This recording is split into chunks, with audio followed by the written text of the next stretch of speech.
What's up, everyone? Welcome back to the Bold Call Fantasy Football Podcast. Today, we're talking about last-minute tips to help you win your fantasy leagues. Got the best coaches in the game, we really ain't playing. We regroup up in the Slack chat where the coaches debrief. We be piecing these puzzles, occupy the chunk of the pie. Ain't no lie when we hit the block, helmets, casket is top. All right, welcome back to the Bold Call Fantasy Football Podcast. We've been getting you ready to crush your fantasy football season-long leagues all off-season, and it is time. We are in draft season, season-long says. And today we're going to take a look at some tips, really, really pointed tips that will help you dominate your drafts. These are last-minute things, important little nuggets to help you win your leagues. Yeah, what's happening, my man? Yeah, what's up, man? I mean, this is it. This is draft season. We were on here yesterday talking about it, and we're going to talk about a couple things today. Like, just picture if you're going into the big fight. You're about to fight Conor McGregor. You're about to fight Mike Tyson, and you have everything. You've done all the training. You've done all the reps. You are ready for your draft. What we're going to do today is we're going to act as your corner man. All right, or corner, and we're going to sit there. We're going to rub your shoulders. We're just going to tell you, remember to slip the jab. Remember to, to duck the right and punch. We're going to give you all these great last-minute tips that you need before you go into your draft. You know what the worst thing is? When you have a plan, you go into the draft, and, you're not really prepared enough, and it all goes out the window. You get into a panic. All of a sudden, 3 rounds in, you're looking like, what the hell have I done? So the first tip is always going to be to have been watching this podcast throughout the offseason and be prepared. Make sure you've mocked. Make sure you've tested a few different strategies out in best ball or mocks in advance of your real draft, that kind of thing. So we want to make sure that you don't get off track. Yeah, no, that's it, man. So, by the way, am I coming in okay? You're coming in just fine. So okay, great. So that's what we're gonna do today, and I think that's the most important thing. And I want to just underline what you just said. We tense up because we've done all the work here. It's just that when you're on the clock and you have either money on the line or pride on the line, and we all want to win our fantasy leagues, we just kind of freeze up. It happens to the best of us, and the more leagues you're in, you start saying, "Hey, I already got enough of those guys. I'm not, I'm not going to get Ezekiel Elliott again. I'm going to take Derrick Henry this time." Stick to your convictions. So, why don't you start us off and tell us the first piece of last-minute advice that you're going to tell people as they walk into their draft room? All right. So, I mean, getting into some specifics here, guys. This is one of the most basic premises of all of fantasy football, especially single QB. And we've done shows on Superflex recently, which you should check out. But if you are drafting in a single QB league, my strong suggestion is, unless some weird stuff is going on in your league where there are a lot of sharp players, most leagues are not this way, you should be waiting to draft your quarterback. You should be waiting to be one of the last people in your league to draft a quarterback, and I'm going to tell you why.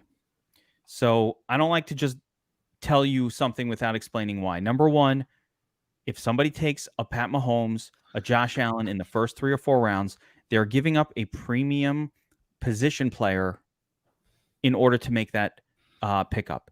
In rounds 4 or 5, you've still got starting running backs. You've still got WR1 and 1.5 types. And you're giving that up to take a quarterback. But the problem is there's no scarcity of position when it comes to the quarterback position. There are 32 of them, including 2 others that are waiting in the wings to come off the bench and win you your leagues with Lance and Justin Fields. There are so many of them that the difference between QB 5-6 versus QB 15 to 17 is so minimal that drafting early really hampers your ability to put together a deep team. So my first tip is do not be anywhere near one of the first in your league to draft a quarterback. Wait. There's great guys towards the end of the top 12. Stafford, Tannehill, Jalen Hurts. Well, what's the firewall for you?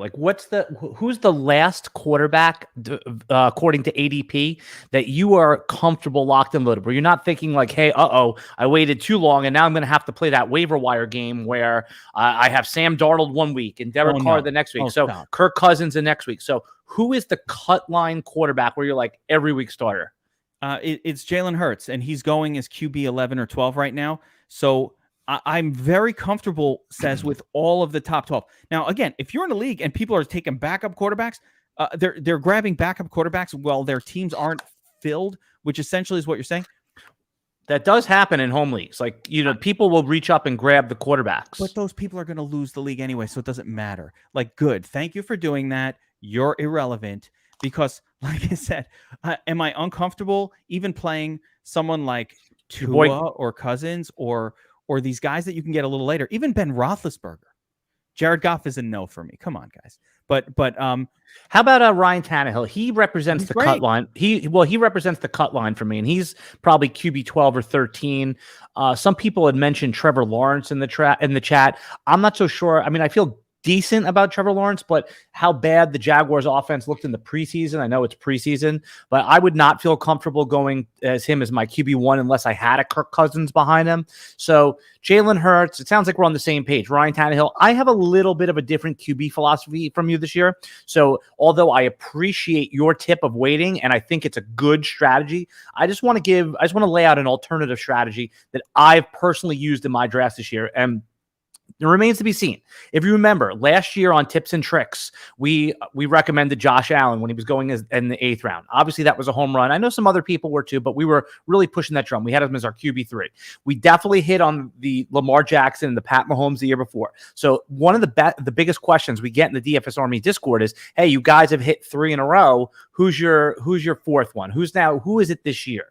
And the answer is yes, sure. Jalen Hurts does make sense. It's an obvious one. But the way I'm conducting my drafts this year, Geek, is I'm reaching on the quarterbacks. I'm actually going to go a little different than you hear. And even though, again, I want to tell everyone that Geek's strategy is a sound one. Don't do what Des is saying right now. Well, do what I say. But please, I am getting my quarterback in the 5th round. But there's one of 5 quarterbacks that I want. I want either Mahomes, and I'm not taking Mahomes because the ADP is too rich. I want at the end of the 5th round is when I want my quarterback. I want either Mahomes, Josh Allen, Kyler Murray, Dak Prescott, or Justin Herbert. And then Russell Wilson is perfectly fine too, but I like those 5 better. Did I miss any of the running QBs? Did I miss anyone? No, you got the crew. So Lamar Jackson. Yeah, of course. Yeah. So I want one of those 6 quarterbacks. So I don't want to take up the first, but I do want one of those guys. And when I play in my single QB leagues, I'm proactively trying to draft those guys. Now, if they're going in the 3rd and 4th round, no. But if they're going in the 5th and 6th round, for me, that's a yes. I'd rather have one of those guys than like a Mike Davis. I'm going to present my contrast to what you're saying because I get it, running quarterback. I do have a contrast to it, though, and it's just one simple thing. Because I know that Fields and Lance are waiting in the wings for me, both running quarterbacks that I can get in rounds 12, 13, and 14. I am comfortable taking that chance. I am going into the season saying that I don't think that Fields will be on the bench for more than 3 games. I don't think that Trey Lance will be on the bench for more than 4 games. So I'm accepting taking a guy like a Hurts, who I think is equally as good, 25-point potential, and stashing one of Lance or Fields on my bench. They will be on my bench, so that I'm ready in the wings with a 30-point per week level stud just in case. And if that works out, that's great. I'm betting the base rate on that in my meaningful drafts. I'm talking about the drafts where I have to put real money on the line or real pride. And the base rate says that even if these quarterbacks are running, very few of them are going to be good at first. So if you're waiting 3 or 4 games for them to start, and then you need another game or 2 for them to get up to speed of the NFL, that eats up a roster spot. What you're saying is a good strategy, and I recommend you doing it. But in the league, I'm just telling you the way I've actually done. A lot of times we give advice, and even fantasy analysts who give advice, until they're on the clock, they don't know what they're going to do. And I can tell you, the Geek has actually practiced this in our drafts that we've had already. So he is telling you exactly what he's done. I am telling you what I have done, and that is make sure I have one of those 6 running quarterbacks. All right. Let's move on. Before we move on, I want to talk about now. This is the Bolt Call presented by DFSARMY, but I want to talk about our sponsor for today's podcast, which is Thrive Fantasy. Now, Thrive Fantasy is a pick'em style prop betting game where you can play in big tournaments, choose a bunch of props, and over, under, totals, all those kind of things. Each prop that they have has a yes or no response, and over and under, something like that. You pick a bunch of them, you enter a tournament, you win lots of money. So it's a DFS style contest. And for my DFS Army people, you are my brothers, you are my sisters, you're my family. We have projections for this stuff. You can take the DFSARMY projection models, which break down things like receptions and yards and touchdown totals and things like that, compare it to the odds on Thrive, and put together 4, 5, 6 team sort of parlays to take down tournaments over there. They've got a really cool promo going. And when you use promo code DFSARMY, go to Thrive Fantasy, use code DFSARMY. They match $100 up to $100 of your initial deposit. So you can go you put in $50, they match $50. And we've dealt with a lot of these the prop fantasy companies. This is the best one. I mean, not just because they're sponsoring, it's because it's the coolest game and it literally is the coolest app. So again, if you like Underdog Fantasy, if you were drafting on them all summer, this is a similar interface experience. Like Thrive Fantasy nailed the experience, and our props on DFSARMY, our projections, go hand in hand with winning this contest. And there's not a lot of sharks in there yet, so it is very winnable. Use code DFSARMY. All right, we're going to come back and talk about Thrive again in a little bit. But my first tip is that you talk about this every year. So this is coming from right out of the Geeks fantasy football playbook. One of these wide receivers going in the double-digit rounds is going to break out. So you need to draft a few of these. So last year it was T. Higgins, which his ADP was the 15th round. You were happy. So it's going to be impossible to pick out which one. Now, of course, Jamar Chase, he has a good chance to break out, but he's going in the fifth. Rookie wide receiver. Rookie wide receivers. Did I say tight ends? Clear. You didn't say rookies. So yeah. I was like, yeah, there are lots of wide receivers going in late rounds. Yeah, I meant specifically rookie wide receivers. Yeah. Now, you always say there's going to be one, and obviously the guys that go at the top of the draft, Jamar Chase, Devontae Smith, we're not going to get them. Last year it was actually specifically T. Higgins. Yeah. And again, but there's no way anyone could have known. So what I want you to do is that if, a very good fantasy football strategy is to just draft running backs that are one injury away, or at least one injury away from being an injury away at the end. Just load your back of your bench up with Darrell Henderson types and just, again, the Gus Edwards types. But if you do go running back early and you want to load your bench up at the end of the draft with wide receivers, get 3 rookies. You're going to drop them by week 1. You're going to probably burn pick 13, 14, and 15 if you do this, but one of them will break out and you will be happy.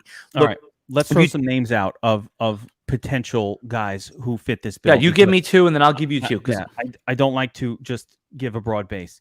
So I'll throw a couple out there. Not that I'm high on these people, but I'll say Nico Collins from the Texans is one. Taraji Marshall Jr.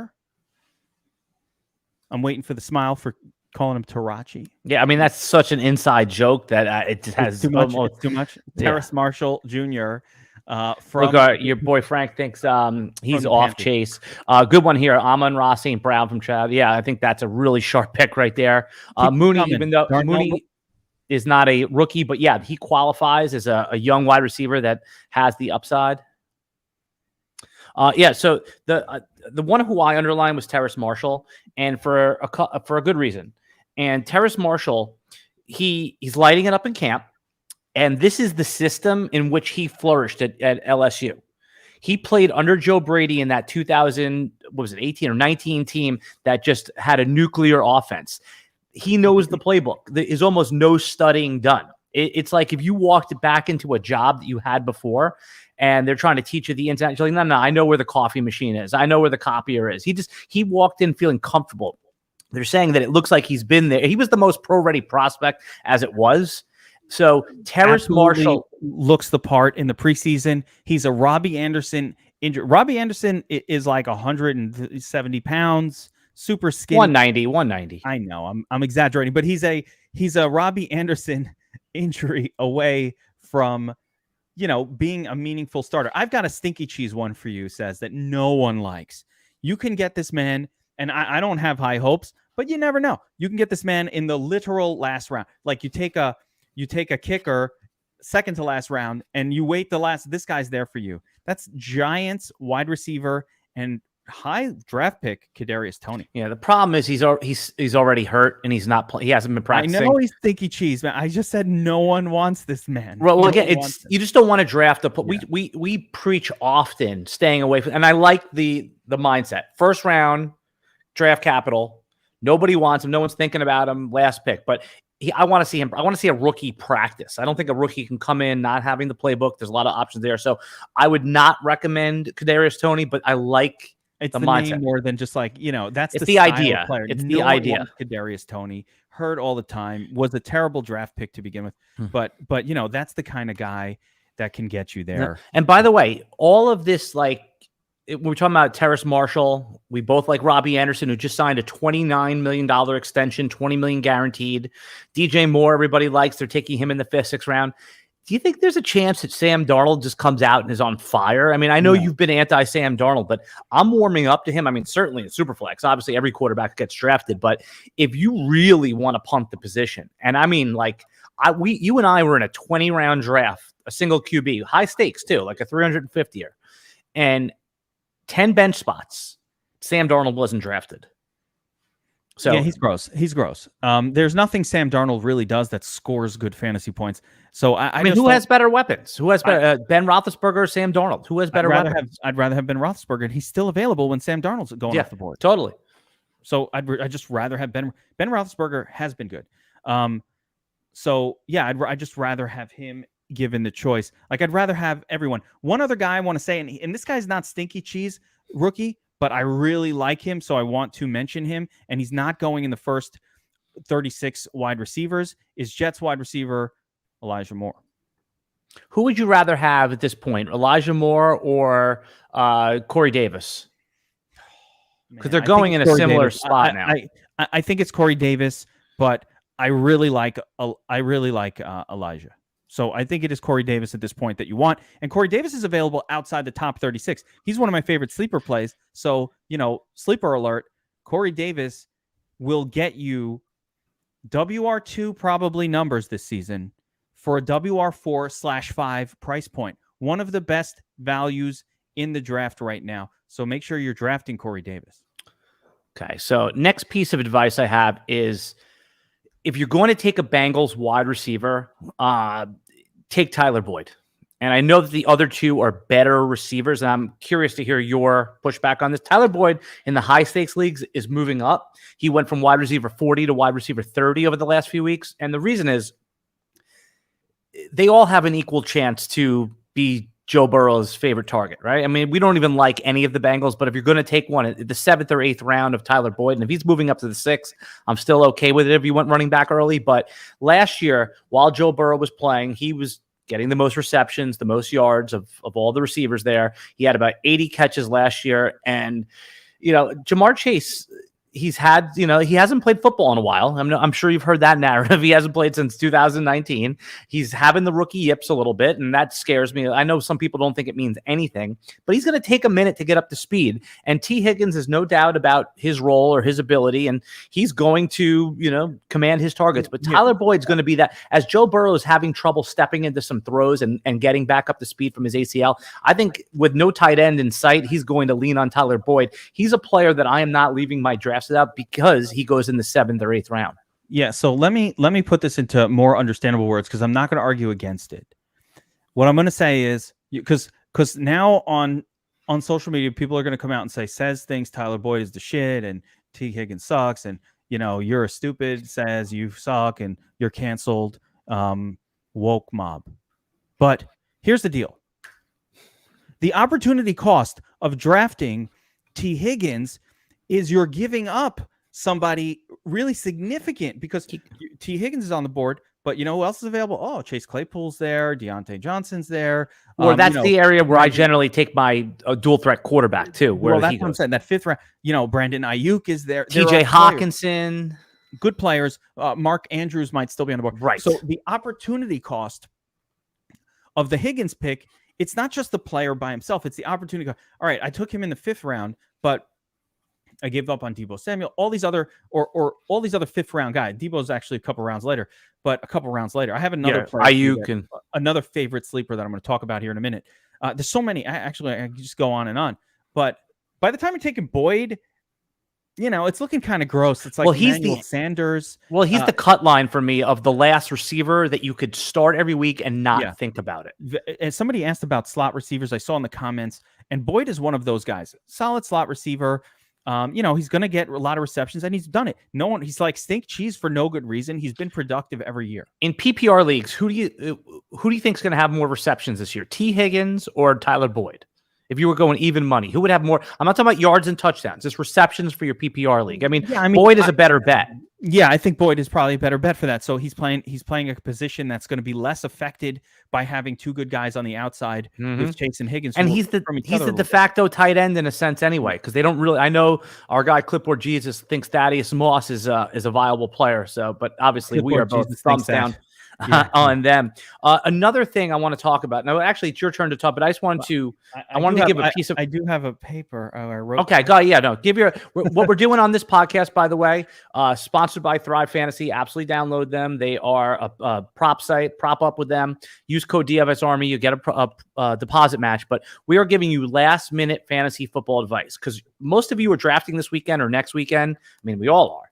And you just want to remind you of a few things so you don't get tightened up when you go into your draft room. So, Geek, what's the next piece of advice? All right. So one of my things is I like drafting teams that are able to absorb injury, right? I like the idea, and I keep this in my mind when I'm drafting my team, that there's a term called elastic, right? I don't want to get into it too crazy, but I like my teams to have elasticity. This guy goes down, somebody else steps up. So I want you to both understand who the running backs are with premium handcuffs, and then target those running backs and their premium handcuffs when you're drafting. So I favor a player if I know that he has a premium handcuff that I can grab, especially when the premium handcuff I can grab is somebody I can do in the last few rounds.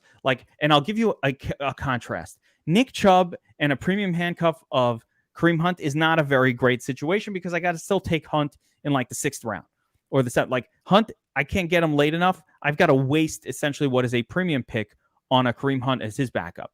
But Dalvin Cook and a premium handcuff of Alexander Madison, well, that I like because I've got Cook and now I can premium handcuff him with someone like Madison. He's going to sit on my bench. He's not starting when Cook is in there, not a flex play, but he is the elasticity of my roster. So when I have Cook and I have premium guy behind him, and so I'm going to name a few of these, and I make sure that I get those guys in my lineup together, I know that I'm covered at running back. I don't need a whole bunch of extra running backs. I don't need to take a whole bunch of potential guys. I don't need them. I've got, let's say, 2 running backs that are premium, handcuffed with premium backups. So it says, who are your favorite running back combos that you can sort of say, hey, if this guy goes down, his backup is RB1.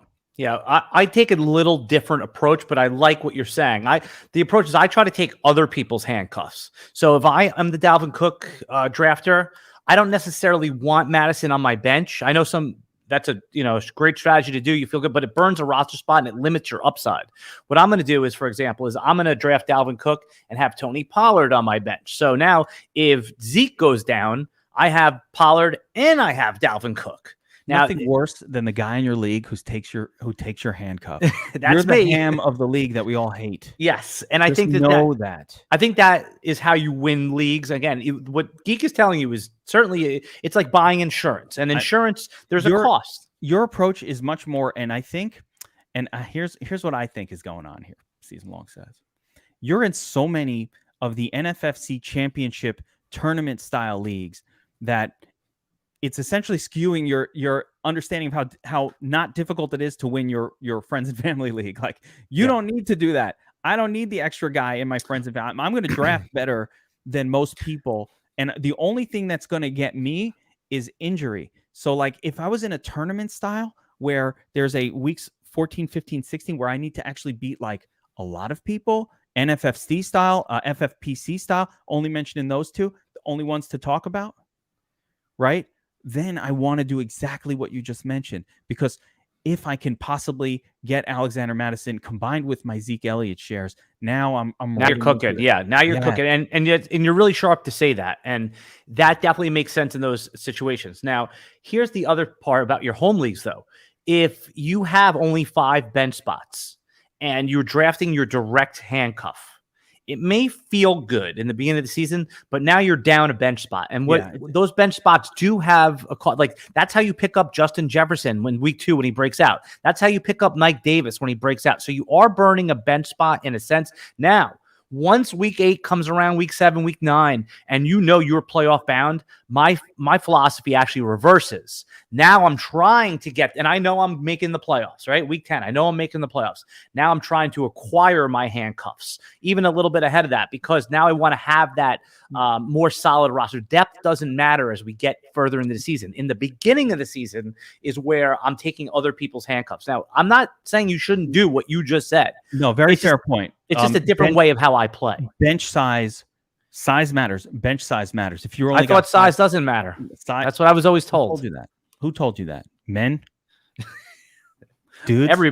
Everybody. Dudes say that. All right. Yeah. But I think there's 2 ways to play it, and I think that doing what both of us said you can do, but I think that maybe trying to acquire your direct backups later in the draft is something that you should just think about before, because I've thought this through, and I used to always draft my direct backups, and I found that when things popped my way, it was because I played this way. Part of it is also, for me, this is a 17 game season. Yes, that is a factor too. You're right. Adding the game does add to the injury factor that we're not used to in the past. The extra game is extra wear and tear. One more opportunity for your players to go down. So for me, I like having a lot of elasticity in the lineups that I put together. And by the way, not only injury, how about some of the star running backs might get the NBA star treatment? And what I mean is what do they call it? Load management. Load management. You might get a little bit of that too. Yeah. If the Cowboys, again, let's hypothetically say the Cowboys are 7-1 or 6-2 or 8-3, and they just have like a horrible weather game coming up, just like a muckety muck game.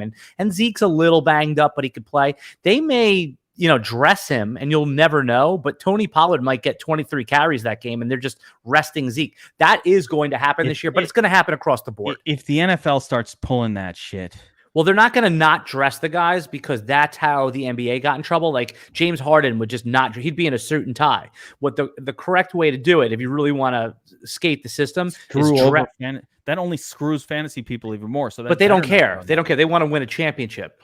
Well, they want to screw my fantasy football team. And the other thing they might do, I will tweet storm those motherfuckers. I know, but it's not only might they not, do load management. They could do a thing where like Zeke plays for, and I don't mean to pick on Zeke. It could be Nick Chubb. It could be any of these guys. They could play for 3 quarters and then literally sit them for the whole 4th quarter. That does happen. All right, let's move on to another tip. And this is, I've got one that I want to throw out there, and then I'm going to have you, who is unaware of this tip. And by the way, our guy Frank said CMC and Chuba Hubbard. That seems right with the direct backup, but it's not one of these guys we know for sure is going to be a direct backup. You want a locked in Tony Pollard, Alexander Madison level. I know because the worst thing that you do is you take a wishy-washy backup, and they don't end up starting, and you wasted your bench spot anyway. That is a disaster.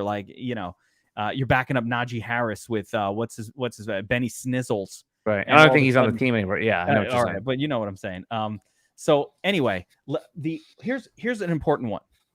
Fill up your bench, and this goes back to something we've been talking about a lot. Fill up your bench with high upside players, not safe yeoman average Jag. Give examples. Give names. Give examples. Well, this is where we're going. Okay. What are the high upside guys that you can put on your bench rather than the yeoman? I'll give you a name. How about Jalen Waddle? And I know it's going back to a rookie, but we don't really know. Actually, I'll give you an even better one. Same team. Will Fuller, right? Will Fuller is the ultimate example. For some reason, this man is still available after WR36. He's going as a WR5 right now. Will Fuller, a guy who everybody thinks is an injury guy, and he has been throughout his career, but when he's played, he has absolutely smashed. So when you're making a choice on your bench and you've got somebody like an Emmanuel Sanders, a Traquan Smith there, and I don't know, maybe Smith isn't the best example, but like one of these consistent, steady guys, even a Russell Gage, no, go for the Will Fuller type. Go for the home run hitter that can destroy your league for you, that can win a season for you. And I've got a bunch of these, but let's go back and forth, Says. So I threw out Will Fuller, Jalen Waddle. Give me some high upside guys that you and who you'll take them over. So you're kind of looking at like an average Joe guy, hold down the fort at flex for you 1 week, or maybe a 0, but could be a hero type. So you're talking about like when you get into like the 8th, 9th, 10th, 12th round, stuff like that? Bench players. Yeah, somebody that you need to proactively draft. And we all get anchored to our previous perceptions of these players, but you need to go out. I mean, what else do you need to see? Just go draft Marcus Callaway in the 8th and 9th round. I mean, this is no reason. Like, don't wait till his ADP's in the 14th round. Just take him. Let's explain who he is. Hold on. Not everybody knows who that is. But you agree with the call, right? Just go get him. I left him out there for you. I literally left. I didn't. So Marquez Callaway is the breakout wide receiver from the Saints. Has looked amazing in the preseason. Absolutely looks like he's got the starting WR1 role over there on lockdown. Michael Thomas AWOL right now. Won't see him 6 to 8 weeks, if that. So I don't even think this is a Marcus Callaway starting on my team like week 1. Yeah, well, WR3. There you go. So let's just go through the checklist of things why Callaway is an auto draft in the 8th, 9th round of your 1 QB leagues. Okay, so he was undrafted wide receiver. He wasn't drafted in the real NFL draft. So that is like that's a negative thing, but he should have been drafted. He was one of the players that just he was overlooked by the real NFL drafting community. So he comes in there. He looks every bit of a part of a wide receiver 1.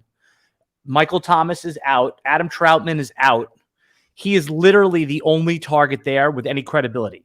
The other player that would have challenged him for targets, Traquan Smith, has never showed up with any consistency. He's already banged up. Now, Jameis Winston presumably is winning that job, who has the cannon of an arm and has proven already that he could take a wide receiver, even if they're marginal, but Marcus Callaway is super and hyper athletic, and turn them into a top 20, 25 receiver, no problem.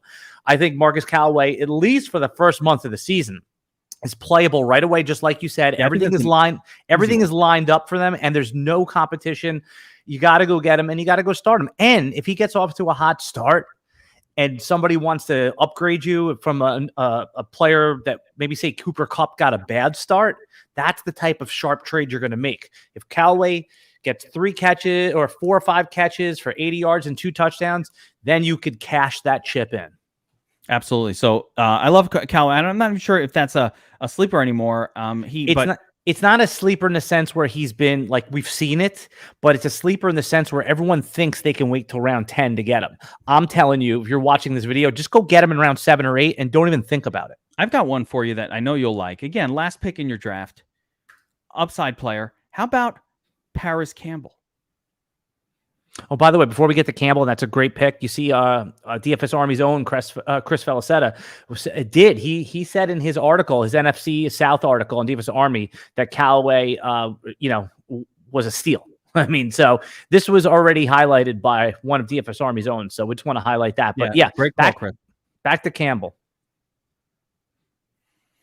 Go ahead. Back to Paris Campbell. How about Paris Campbell? So, a promising rookie, has had injury marred issues the last couple of seasons, he's looked okay when he's been on the field.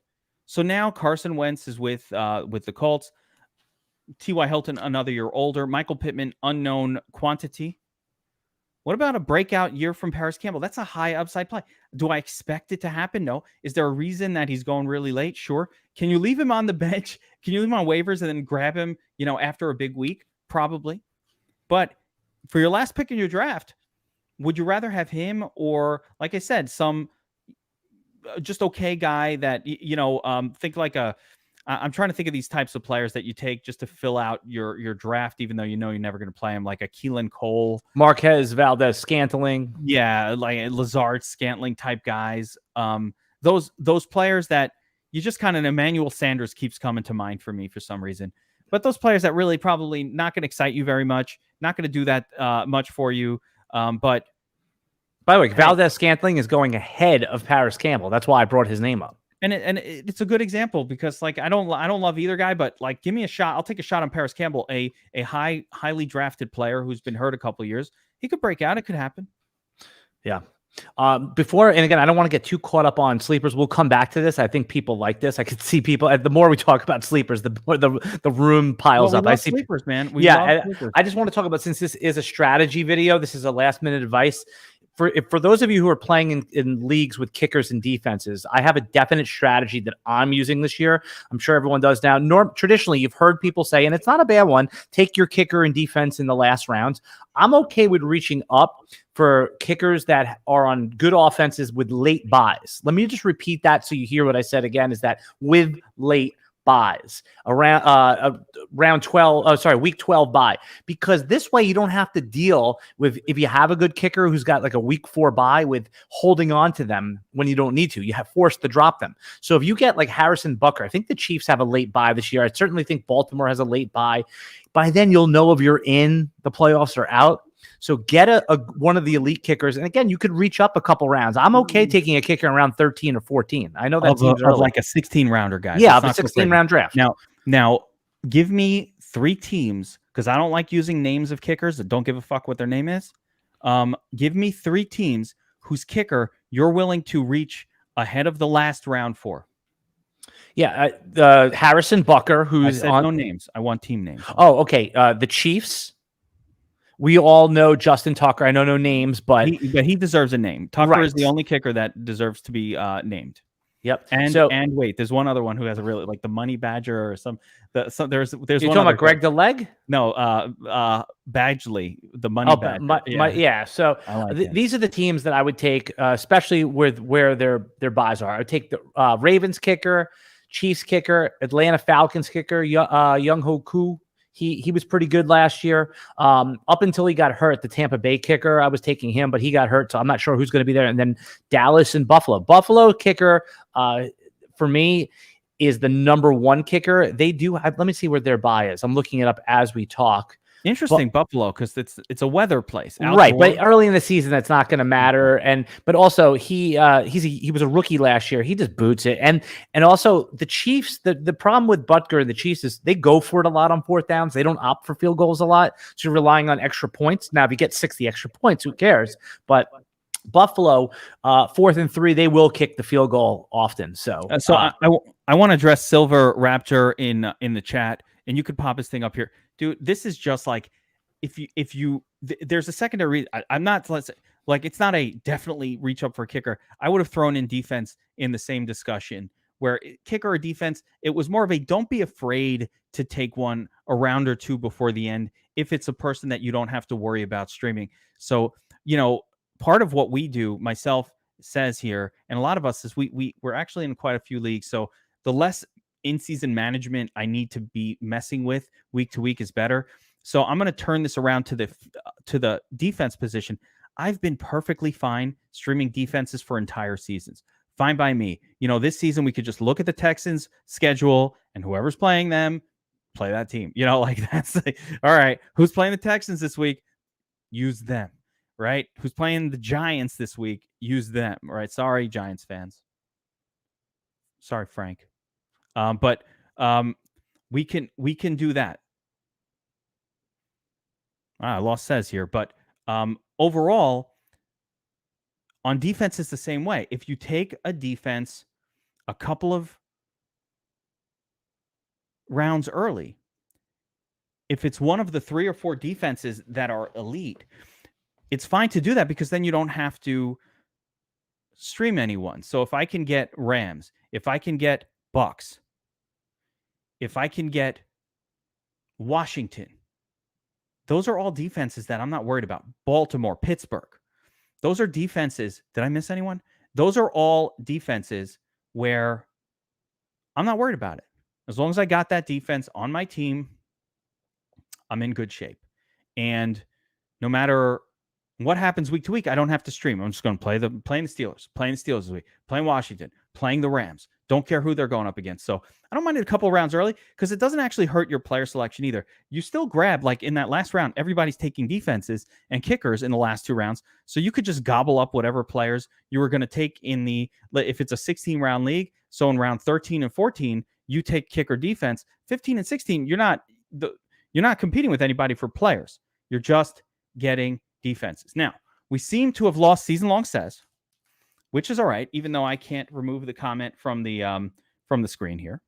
But I'm going to go into one other of my tips for this season.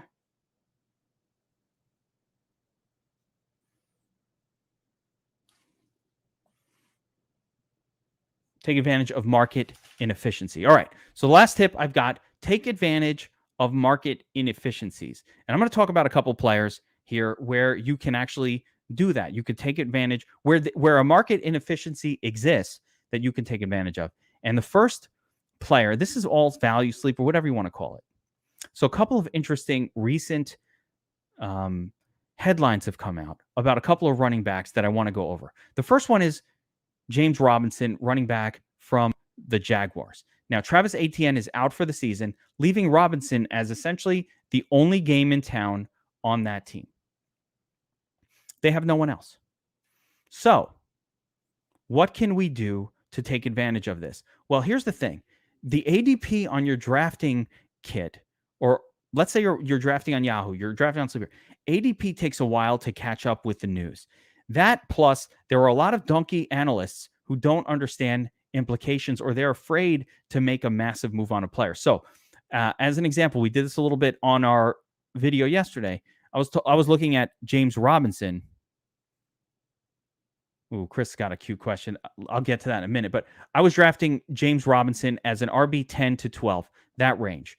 But the consensus out there is more RB 16 to 18. Why? Because this was a player that was RB 25, injury happens, and people are hesitant to push up players very far, like in a hurry.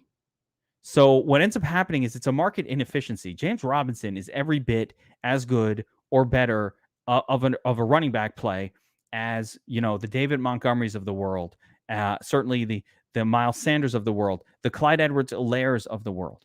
Better than Dobbins, better than those guys, better than Swift for me. Potentially better than even a Najee Harris. This guy has shown durability. He's done it over a full NFL season. He had a 90% workload with the Jaguars last year. He was like RB 3 or 4 overall or 5. I don't have the numbers in front of me anymore. He might have been RB 7. I don't know. I think he was a top 5 RB last season, given his volume. So people say, well, his workload is going to be a little bit less. There he is. So people say James Robinson's workload is a little bit less this year. So what? This is a guy who didn't have less than 10 fantasy points in a single game all of last season. But the market is inefficient. This is my market inefficiencies take advantage of, says. And the market is inefficient on this. Number one, again, ADP doesn't catch up on your platform, so he's not showing as the next man up, and most of your league mates are you talking about like abusing the default rankings? Yes, the default settings and market inefficiencies. Plus, again, a lot of people who analyze fantasy football are a bunch of donkeys. No offense. Their takes are stupid, and let them put their stupid takes out there. We take advantage of that. I'm not going to name names, but I saw an analyst the other day put out, and this is a known person, put out a tweet about how like no one can prove to him that Robinson is a better play than there, and there's absolutely no evidence or anything that you could ever say that Robinson is a better play than Darrell Henderson. Now, I'm a Darrell Henderson guy. Like, what are you talking about? We've seen it already from Robinson. That's what I'm saying. Like, yes, I can. It's called Robinson held up through an entire season of massive workload, and Darrell Henderson has not. That alone is the reason why every rookie running back is always dangerous, because I don't know if he can hold up. These guys get hurt. Travis Etienne busts Liz Frank shows up, takes a prostitute. Elizabeth Frank got the STD, can't play football for a while. That's what happens. I don't know what these guys are up to. Going out after the games, partying. I don't know what the fuck with hookers. Who's Liz Frank? She gets around. It's your Liz Frank. It's not your Liz Frank. It's Liz Frank. Elizabeth. Yeah. So I don't know where you left off last. Yeah. So we lost you. I held it down, but I moved. Yeah, on. I'm sorry about that. Well, actually, we've come to the end of the episode anyway. There we go. If you want to just give one more final piece of advice. Questions. I think we can address some of the questions in the chat if you want. Yeah, sure. So here you go. I mean, people are asking. Again, this is very league specific, but someone was asking. This might help you too if you have this same situation. Someone was asking if you have like 3 keepers to choose from: DK Metcalf, Michael Carter. This is a trade. DK Metcalf and Carter for McLaurin, Connor in a 4th round pick. Yeah, I mean, you and I are always. I mean, it's a similar trade. It's. I mean, I like the DK side, but that one's too Chris Felicita had keep it simple if you want those type of questions answered, but I appreciate it. If Chris had a question saying about benching Herbert and this brings up a bigger question. I love the 2Q question. How do you, Chris, you're in my brain. Right. So he wants to talk about like benching Herbert at Washington for Jameis at Green Bay. So this really comes out to benching a stud quarterback against a good defense versus your marginal quarterback with a good matchup. Generally, how do you handle that? So we'll address it. Yeah, I think I would still play Herbert, but how do you generally handle something like that? Because this comes up all the time in our start sit questions. Do you play the stud versus the tough defense, or do you go with the easier matchup with the marginal guy? He used my language because one of the things I tell DFSARMY subs when they ask us in the season-long Discord chat, hey, should I bench, stud X this week for, backup Y because stud X is in a bad matchup? I go, dude, don't get cute. Okay. You drafted Antonio Gibson for a reason. And it wasn't so you could throw him on the bench when they're up against Pittsburgh. You play your studs. Now, with that being said, at quarterback against Washington, I don't have an issue if you decided to but why is Jameis Winston your backup quarterback? That's my issue for Chris Felicita. Like, can't you get some sort of a dynasty league or something, Yeah, like what kind of league is this? Like, get a better backup than Jameis. I love Jameis, but come on. I mean, Taysom Hill's over there stealing all the tutties. All right. So last piece of advice. What's the last thing you want to tell people before we sign off here and just do our ending? Is there anything else? What's like, just give me the last few things I need to know before I go into my draft. I'm just going to go back. I'm just going to go back to what I said at the beginning of this. The worst thing you could do is not be prepared. When you do 3 mocks or when you do 10 best ball leagues, why are you not drafting best ball leagues? You should be prepared by the time you go into a draft. You should have done by this. All right, but say they didn't. Where are they at right now? Be prepared so that you're aware that in the 3rd round, when you're making the decision between these 4 or 5 players, you know exactly which one you're going to take. Don't sit there in your actual draft not knowing if you're onto T. Higgins or Brandon Ayuk. That will come up. Okay, and I want to piggyback onto what you just said, is that don't be caught off guard. Don't yell out. Don't be the guy that's like, oh, I got sniped. Now I need to scramble and scrap through my papers. Know what happens. So like as it's coming, as you see the draft coming towards you, start doing the math. Say, okay, there's 3 more picks until I pick. I need to have 4 guys in my queue. So what I would do is your prep before the draft. Forget like if they haven't done best ball or mock drafts, it's too late. So what you got to do is you got to go into the draft about 35 minutes before the draft and start queuing players in the order you want them for each of the sections of the draft. Start queuing your rounds 1 through 4 players. They're going to disappear out of the queue anyway. Then start queuing rounds 5 through 8 and then all the way for the back part of the draft. This way, when it's coming towards you, you know who you can pick from. Never get caught off guard. And I think that what Geek's telling you is essentially the same thing I'm underlining here. Don't get caught off guard. Don't yell out snipe. Have fun with your draft, but don't be surprised and don't start scrambling. Already know who the next tier is if you have to dig into it. I want to add something to what you just said. A big mistake that people make in the chat is you give away probably important information in the chat that you never should. So have fun with your buddies. Be a troll in the chat if you want. Definitely don't give away, run on QB is starting. Don't do that. That's called, he's talking about the chat, not this chat of this video. You're talking about the chat of your draft room. In your draft itself. Don't give away any information. Don't let anybody know, I needed a quarterback. Don't say anything. All right. Not that it's that big of a deal, but don't be that guy. Let somebody else do that. You troll, be like, hey, good pick. Hey, bad pick. Say whatever the hell you want. Mess with your league mates. mess with them. Oh, that guy sucks. Fine by me. But don't actually give away any important information nuggets in your draft room. And plus, if you're doing the table talk, like, oh, I can't believe that T. Higgins is still on the board. Oh my God. Like, everybody sees it. By you calling it out, it doesn't change anything. You're the one who looks weak in that draft. So again, have fun, do what you want to do. But at this point, everybody has access to the same information. Everyone's looking at the same things you're looking at. So, all right, now let me as we close this up. Obviously, for our DFS Army subscribers, Sez and I are in the DFS Army Discord. We're here to help. Chris Felicetta, who has commented, he's in the DFS Army Discord as well. Here to help. Okay, so when you have these questions, that's part of what being a DFS Army subscriber is. We're going to help you not just with your draft decisions, trade decisions, but also in-season sit-start stuff. Everything you need to dominate your league, we're going to be doing. And one of the great things about DFS Army this season, we introduced this year. We have an NFL season pass. That means both season long and DFS. We're known for DFS. We crush season long, but we crush DFS even more. Multiple $1 million win. I won. Did you know I took a piece of $1 million top prize last season? Bobby Wow. You took 1/millionth of it. I split it with 1,200 of my friends, but that's what happens when you're part of DFS Army and you got a whole crew joining you on these plays. But Bobby Wow, solo $1 million winner, will be joining me on Showdown Breakdowns all season long. So we have our optimizer, all the great tools at DFS Army. We have a NFL season pass. It's $199 for the entire. It's a 12-month pass, so it takes you all the way to this time next year. Draft kit and DFS tools specifically for NFL. It's $199. If you go to DFSArmy.com and you get signed up.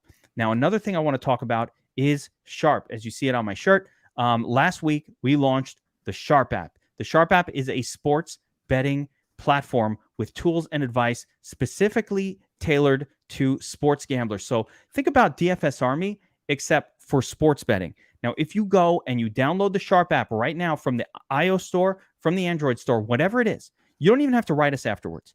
You download the app, check it out. It's free. It gives you live odds. It has the Sharp Academy training course. Dude, that alone is a $399 training course that we've made free. It will teach you the basics of sports betting all the way out to advanced concepts, hedging, everything you've ever wanted to know to get comfortable sports betting. It's all free on the app right now.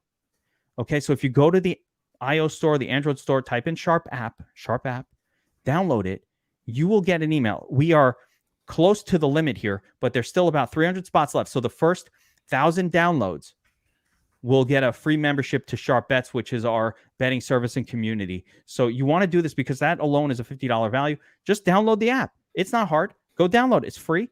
And you'll get emailed a follow-up for a free 1-month membership to the SharpBets.app betting service and community. The Sharp Bets community has our prop model tool. Well, let me ask college football. I was just going to ask you this. I want to ask you a question. I want to ask you what just if I'm a casual bettor, right? What does the Sharp app do for me? Like when I download it, just tell me like the 30-second thing. Just for the people out there that haven't bet more than with their friend a couple bucks ago, what's the main value they're going to get from downloading it? So there's a lot of values, but it starts with the main thing? Well, I don't have one main because I have education and I have comparative odds. So 2 things. You can track your bets, learn how your bets are doing. A lot of people just bet. They don't know what the hell they're doing.